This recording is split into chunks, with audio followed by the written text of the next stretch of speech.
Well, hello there. It is beautiful out today here in New Jersey, and I hope if you're in New Jersey, you're out driving and you're not just sitting at a desk somewhere.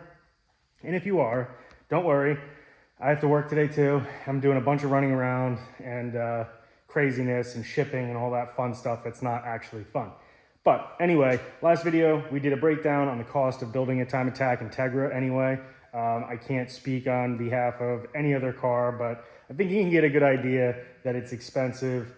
And I think that the way that it works pretty much is if you start off with a newer, more capable car to begin with, you don't have to get nickeled and dimed by an older car. That's pretty much my word of advice. I hope people still do build these cars because, you know, they're awesome and they really do such an unbelievable job considering how old they are.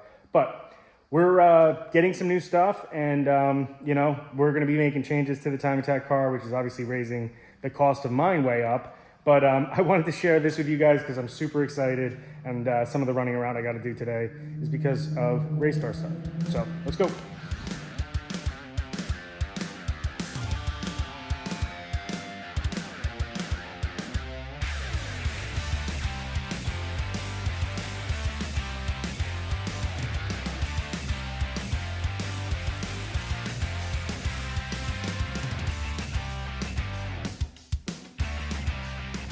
Now, if you've been following along or if you've seen this car last year, one of the issues that we had is you can see there is a jumbled mess of wires. We have the blinkers, we have the windshield wipers, all that good stuff. Guess what? We don't need any of that. This is a race car. It's never going to see the street. Would you really want to drive a car that looks like this on the street? Probably not. Could you? It is registered. It is insured. Why? I don't know. It just is. So, to make life easier, I guess. But yeah, so we had some issues with the car blowing fuses last season. I have some ideas of what the reason was for that, but we're going to be cleaning up the steering rack and we're going to be replacing it. And that's what came. Let's get it out of the truck and let me show you.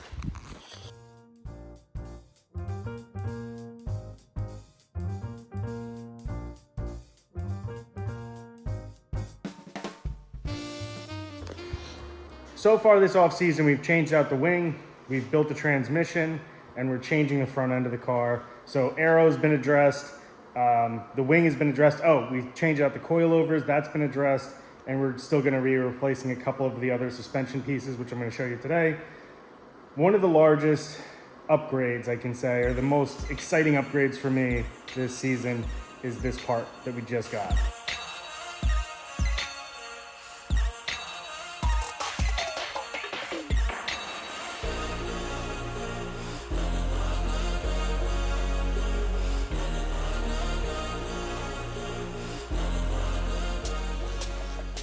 That's right, power steering, guys. I'm so excited about it. I know it seems stupid, but the alternative to this kit is the Volvo power steering kit or the MR2 power steering kit. And honestly, there's no kits available. You have to fabricate everything. You have to figure out how to run the lines. You got to do all this stuff. Now, plenty of guys have done it, so you can talk to them and find it out. Almost everybody that's in Club TR that is running a Golden Era Honda is either A, on a manual rack like me, or B, has the Volvo power steering option. And it requires you to mount the pump inside the car, run lines. I'd have to go back to a power steering rack, wire it in, wire a module in, all that stuff. Or you can go with this kit, which is made by a company called Epowersteering, and they give you everything that you need. So this just replaces your stock steering column. You give them your steering column, they send you this kit, or you could buy it without having to send them the core if you just don't want to be bothered shipping stuff. But it gives you the module knob, it gives you all the wiring you need, gives you the power steering column. And the nice thing about this is it's a great option for your street cars as well, because it doesn't take away your adjustability of your steering wheel. It doesn't get in the way by any means. So it's such a cool option. I was so stoked to find out about this. Now, unfortunately, we're not going to be putting this in the car today. I want to leave the car with a steering rack in it, or a steering column in it, so we can move the car. There's a lot of moving pieces going on right now with installations and stuff, one of which is going to be the front end. So the front end and the power steering are probably going to go hand in hand with the wiring, hopefully all at one time. And then the car's got to go to get some body work done. And then we're going to be doing some suspension tuning. So this car is going to start moving quickly come the end of the month. And we're finishing up on the silver car. But today we got to do some running around, and let me show you what we're doing with the trailing arms today. We have these old crusty trailing arms that have to go to my buddy Jimmy. My buddy Jimmy was the one that helped me actually put together the black car last season, and he did such a great job. I can't thank him enough. If you're located in North Jersey and you need some fabrication work done, he does do swaps, that sort of stuff. Now it's on the side, so obviously he needs some time to do this stuff, but he's going to be putting these together for me. So with these old trailing arms, they just got to get obviously cleaned up a little bit. You can see somebody's actually replaced the brakes on them, but they're not in the greatest shape ever. But we're going to obviously replace out these. Those bushings don't look like they're going to do much, right? So we've got, I'll move these real quick, some ASR trailing arm bushings. I've never tried these yet. I have the PCI ones on my silver car. I'm putting these in the black car, and we're going to see which ones hold up better, which ones feel better, but we're going to be replacing those. And then we have to gusset these for the black car. So this piece actually goes in here. You do have to manipulate them a little bit into this section, but this gives reinforcement on these plates, which do tend to crack. Obviously they're older, and they, it's just part of it. They were never meant to have 225s and doing track work like they do. And then obviously you can see these gussets are going to go on the inside here. They kind of get bent down as well into position. So Jimmy's going to get these all built for me. I got to pull them apart for the most part, just so he doesn't have to do that. But yeah, so we're going to pull the e-brake lines off, pull everything that we don't need out of these, and then bring these up to Jimmy's. So I'm going to get to that.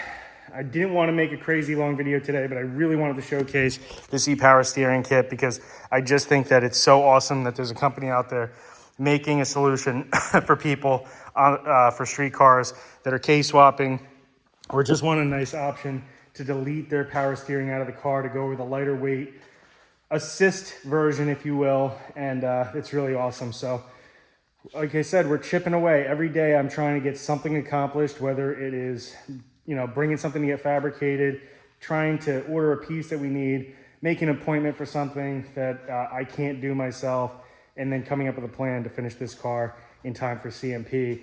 Fingers crossed that it is. Worst case scenario, we do have the silver car. That car, with some slight adjustments, can be somewhat competitive and give us an opportunity to at least maybe get some podium or up in the top, which is really what I'm trying to do, is get to the top of the class this season. I know that there's so many fast guys and competitive guys, but the nice thing about Time Attack is it only takes one good lap to get up on that podium. So guys, thank you so much for following along this story. I'm really stoked about this. We got some other content coming with other vehicles on the channel coming shortly, but I'm putting in a huge amount of work these next couple of weeks on getting 2 Time Attack race cars finished at once. So I'm pretty excited about this, and hopefully you guys are too. Talk to you soon. Have a great day. Bye.